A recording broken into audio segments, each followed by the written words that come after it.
To get started, I just added a clip to my timeline that I linked to add a smooth slow motion effect to. Let's begin by making sure your clip is selected on the timeline, and then use the Control or keyboard shortcut to bring up the speed settings and the pop-up change the speed to your desired amount. I'll set mine to 50% for half speed. Now if I were to leave it like this and hit OK, it slowed down my video.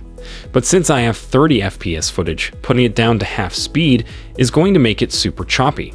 So to improve this, let's use Control R to open up the speed settings again.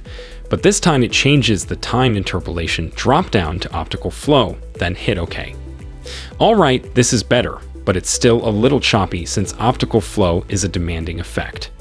To fix this, make sure your clip is selected, then go up to Sequence and select Render Selection. It might take a bit to render, but once it does, my playback will be much smoother.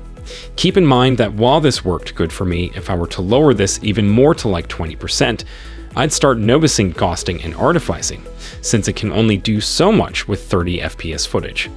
If I had 60 FPS footage, I could probably get away with going down to 20% though, but yeah, that's all for me.